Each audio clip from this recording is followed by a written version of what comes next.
Warriors fans, sit down, because in the last hour, Stephen Curry, Steph, the greatest shooter to ever hold a basketball, the man whose birthday just came and went at 38 years old, the man who watched his team miss the playoffs entirely this past season. Steph just did something he almost never does. He did a spontaneous, unscheduled, no media training off-the-cuff interview with Mark J. Spears on ESPN about the arrival of Michael Porter Jr. to the Golden State Warriors.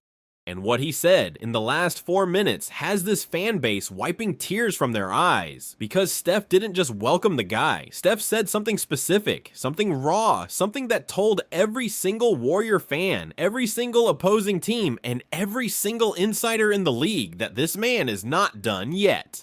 And before you scroll off, before you assume this is another polite superstar quote, I'm telling you right now, by the end of this video, I'm going to tell you the one word Steph used that made Bob Myers, sitting in an ESPN green room in Bristol, literally reach for a tissue on camera. I'm also going to tell you what Draymond Green did in the parking lot at Chase Center 45 minutes after the trade landed that has this fan base fully believing again. Stay with me. Do not click off. Here's how it went down. Spears is at Steph's basketball camp, the SC30 camp in Walnut Creek, doing filler content for SportsCenter. Kids running around, Steph shooting from the logo for the 15th time that morning. And Spears walks up and just casually asks, off mic first, then on mic, "So what do you think of the Porter trade?"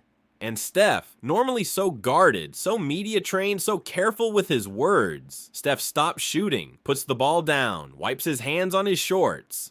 And he says, and this is a direct quote from ESPN's clip, "Man, I don't even know where to start. When I saw it come across my phone, I texted Draymond immediately. I said, 'We're back.' 2 words, 'We're back.' Because Mike Porter is the shooter you build a modern offense around. And more than that, he's the exact type of guy who can play next to me and take the ceiling off what we can be. I've been waiting for a running mate who can shoot like him for a long time. A long time. And I'll promise you, I'm not done yet." Read that back. I'm not done yet. Curry, the ultimate emotional guard of his own legacy, publicly promising the world that he has more championship basketball left in him, and using Michael Porter Jr. as the specific reason he believes it. And within an hour of the clip going up, the Draymond thing happened. Because a fan with a phone in the Chase Center parking lot filmed Draymond arriving at the arena at 4:15. Draymond doesn't usually go to the arena in July. That's the story right there. And Draymond, seeing the fan, walked over, signed the kid's Warriors hat, and said on camera to about 8 fans, "Yeah, we cooking again." 4 words, "We cooking again." That video has 40 million views on Twitter as I'm recording this, and it hit 40 million in under 3 hours. Because Warriors fans know what Draymond Green looks like when he stops caring versus when he's locked in. And Draymond Green walking into an empty arena in July to work out, hyping up random fans in the parking lot, is not the body language of a franchise waving the white flag. That is the body language of a franchise that just found its second wind. Now the whiplash. Because I already know what you're doing. You're going, "But Steph, we thought you guys were chasing LeBron." What happened to LeBron? And here's the honest answer. LeBron has been slow walking his decision for 6 weeks. He's talked to 27 teams. He's leveraged the Warriors' interest to jack up the market. And at some point, the Warriors front office quietly, professionally, ruthlessly moved on. Because a franchise built around a 38-year-old Steph Curry cannot afford to wait for a 40-year-old LeBron to make up his mind. They pivoted. They found the shooter. They found the co-star, and Steph, in his own words, said, "We're back. Stay with me." Because once you understand why Porter specifically unlocks a version of the Warriors nobody has seen in 3 years, this quote stops being emotional and starts being tactical. 3 reasons Steph said what he said. Reason 3 is the word Bob Myers cried at, building right to it. Reason number 1, Steph has spent the last 3 seasons dragging a broken offense across the finish line. That is the honest, brutal truth. When Klay Thompson left in 2024, Steph lost his shooting partner. When Jordan Poole was traded before that, Steph lost his second creator. When Jimmy Butler was acquired at the last deadline, Steph got a slasher. A great slasher, but not a shooter. And the offense started to look claustrophobic. Defenders could load up on Steph, double him, send 2 bodies at him every time he crossed half court. Because they knew nobody else on the floor was going to punish them from 28 feet. Michael Porter Jr. is that punishment. career 40% shooter from 3, 6'10" catch and shoot deadeye. And when Steph is running around off screens with defenders chasing him, MPJ standing on the wing at 40% is going to get open looks in a rhythm nobody in the league can replicate. That is why Steph said, the shooter you build a modern offense around. That is why he texted Draymond, we're back, because Steph has spent 3 years missing his running mate, and the running mate just walked in the door. Reason number 2, the Steve Kerr offense reborn. Watch what the Warriors were in 2015 through 2018. Ball movement, off-ball screens, constant motion, 2 elite shooters on the floor at the same time. That was the identity. That was the dynasty. And when the shooting fell apart, the identity fell apart.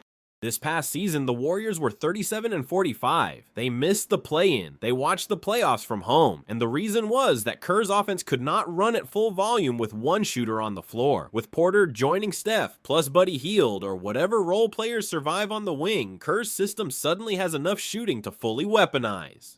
Every pin down, every wide pin in, every stagger screen, every single one becomes lethal again when there are 2 elite shooters bending the floor. And Kerr, who just re-signed on a 2-year deal, has been telling reporters all summer that he wants to run the old offense one more time. Porter is the piece that makes that possible. Steph just told the world that Kerr got his wish. And here's the tactical piece that nobody outside of a coaching staff is going to spot. Kerr's most lethal action in the Klay years was the split cut. Big man at the elbow, Steph and Klay crisscrossing off him. Defender has to choose which shooter to chase. It got so unstoppable that the entire league copied it. And guess what? Porter, at 6'10", ran a version of that action with Jokic in Denver for 4 straight years. The muscle memory is already there. Kerr does not need to spend training camp teaching Porter that action. Porter has run it 1,000 times. The Dynasty offense reboots on day 1. And before I get to reason 3, because reason 3 is the word, talk to me in the comments. Warriors fans, honest gut check. Does Steph saying, I'm not done yet, hit you the way it hit Bob Myers? Or does the aging core still worry you regardless of who they add? Because this is the emotional core of Dub Nation right now, and I want to read the responses. Go. Reason number 3. The word. Ready? Promise. Steph said, I promise you, twice. And listen, Steph is a man who is famously careful with his language. He does not promise things in public. He talks about trusting the process. He talks about putting the work in. He talks about seeing what happens. He does not use the word promise. That word is a rare gift from Steph Curry to the fan base. And the last time he used that specific word in a public setting, 2018, before the Warriors won their 3rd championship in 4 years. He said on camera, I promise you we're going to bring this trophy back. That is the historical weight of that word coming from that man. And today, in the Walnut Creek gym, next to Mark J. Spears, Steph pulled that word out again, twice, about Michael Porter Jr., about being not done, about having more left. That is why Bob Myers, sitting in a green room at ESPN in Bristol, reached for a tissue on live television when he saw the clip, because he knew what that word means when it comes from Steph Curry's mouth. Stop! Rewind!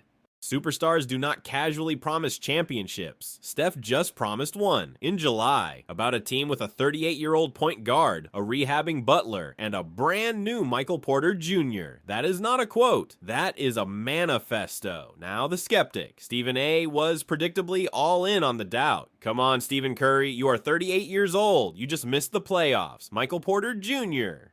is coming off one great year in Brooklyn on a bad team. What are you promising? Who are you promising it to? You have Butler coming off an ACL. Draymond is 36. Where is the championship math?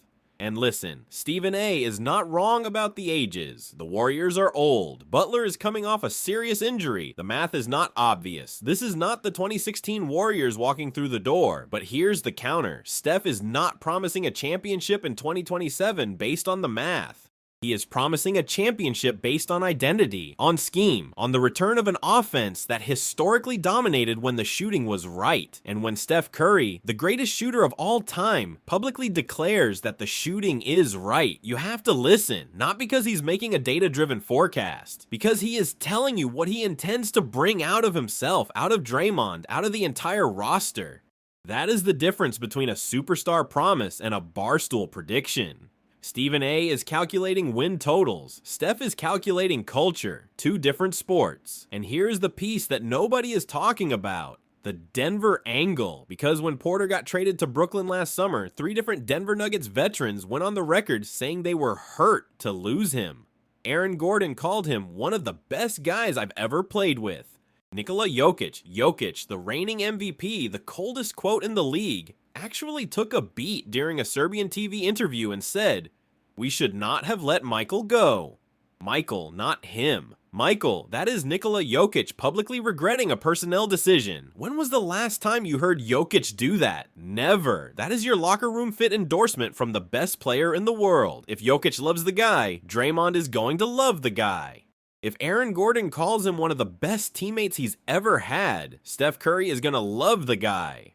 This trade brings a specific type of veteran into the Warriors locker room. The low maintenance, high output, let me hit my shots and shake your hand veteran that the Kerr era was built around. The old core was Steph, Clay, Draymond, Iggy, Livingston, guys who never caused problems. Porter fits that mold exactly.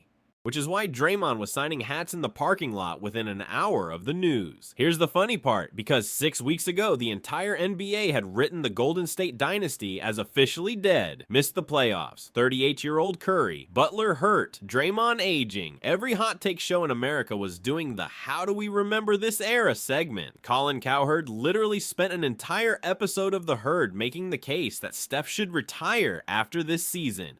Kendrick Perkins said the Warriors would be a lottery team next year. And now, in one quote, in one gym, in one afternoon, Steph Curry stood in front of a camera and said, "We're back." 2 words. Nobody else on the Warriors roster has the credibility to make that claim. Nobody, but Steph does. And when Steph says it, the entire league recalibrates. Every general manager who was booking Warriors as a lottery team next year is suddenly redoing their models.